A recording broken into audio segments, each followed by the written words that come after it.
everybody, welcome back to the Dreamy Storytellers, and this is Bella here. Today our story is called The Birthday Duck. Sam's a city boy and doesn't want to go on a field trip to the countryside, but with a little nudge from his grandfather, Sam sees a new perspective. So join me as I read this wonderful tale written by Michael Morpurgo. Sam didn't want to go to the farm. "You'll like it when you get there," said Sam's Grandad. "I won't," said Sam. But he knew he had to go. Everyone in Miss Southerton's class was going. Besides, Grandad said it would be good for him. "City boy like you can get a lot from being on the farm. Fresh air, fresh eggs. I wish I could go myself. You'll be back on Friday for my birthday. We'll have a party." Grandad waved goodbye. Sam watched from the back of the coach till he couldn't see him anymore. It was a whole week before he would be home again. Sam did his best not to cry. It was a long way to Devon. Motorways turned into roads, roads turned into lanes, narrow lanes with grass growing down in the middle. Suddenly, ahead of them was a huge house, like a palace, with green fields and trees all around. "That's Nethercourt," said Miss Southerton from the front of the bus. "We're here! And what are you now?" "Farmers!" they chorused. And so they were. Up with the dawn and out to work, milking cows, feeding horses and pigs and calves. And the sheep had to be fed too, all before breakfast. Breakfast was steaming porridge, scrambled eggs, and all the toast you wanted.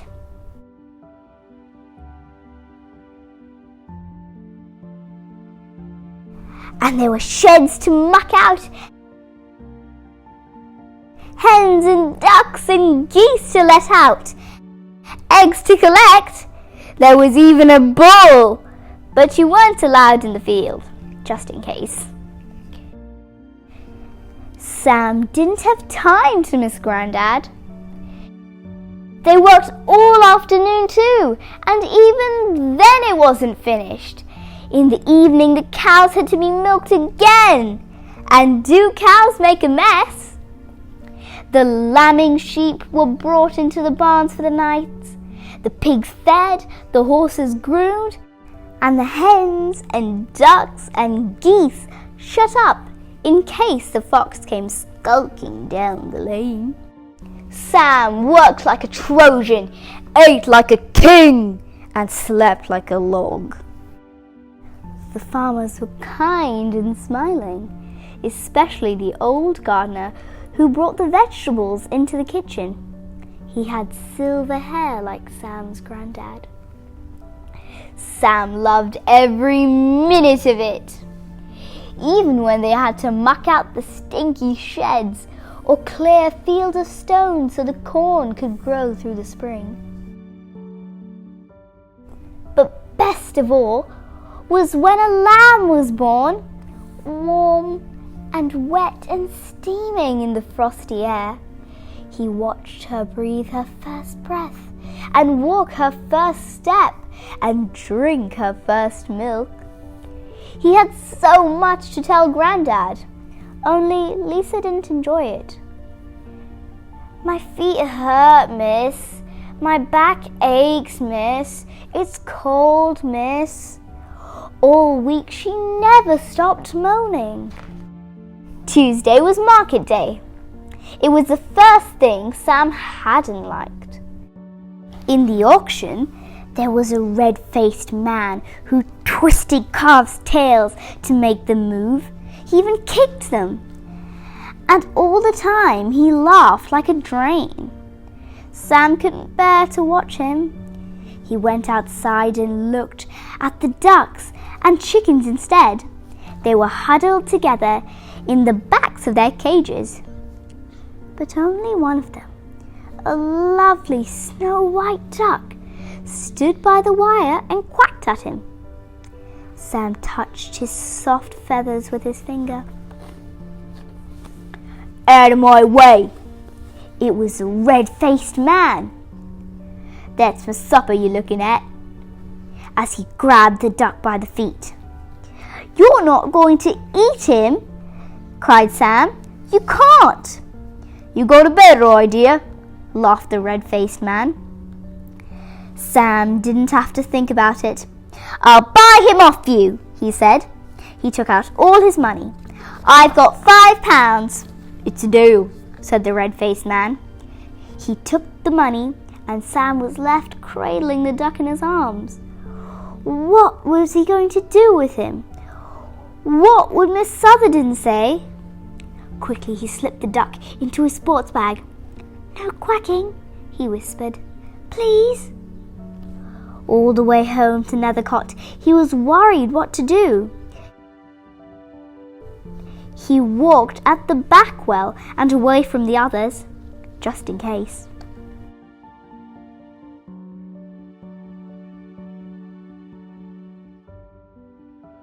There was only one place he could think of to hide him. In the shed in the vegetable garden. No one would know, if he was careful, if he was lucky. The duck stood in his shed and looked about him. He seemed to like it. "You'll need some straw for a bed," Sam told him, "and some food." "And water," came a voice from behind him. It was the old gardener. "Duck's got to have water. Where'd you get him?" "Market," said Sam. This man, he was going to kill him. "Was he now? Well, we can't have that, can we? I've got some sandwiches in my shed and milk. Will that do?" So they fed him together. "It's a drake," said the gardener. "We shall call him Francis. Shall we, like the famous sailor, Francis Drake?" "No one knows I've got him," said Sam. "I won't say a word," said the old gardener, tapping his nose. For the rest of the week, the children worked hard on the farm, and nobody guessed that Sam had a secret. On the last night, there was a crackling bonfire, and everyone sang songs and ate too many sausages. Sam went off to be with Francis. The old gardener was there already.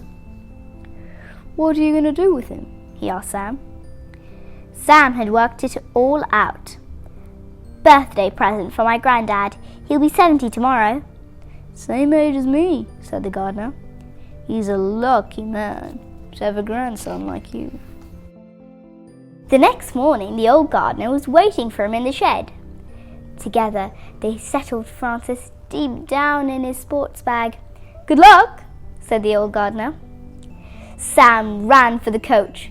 He wanted the back seat, in the corner. That was the safest place. If Francis quacked just once, that would be it.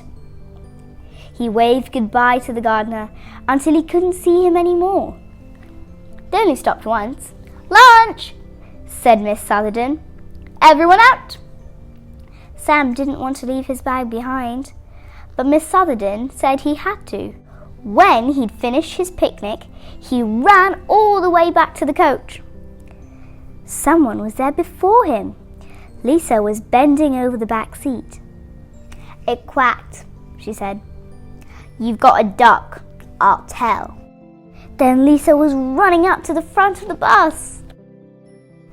Miss, Sam's got a duck in his bag."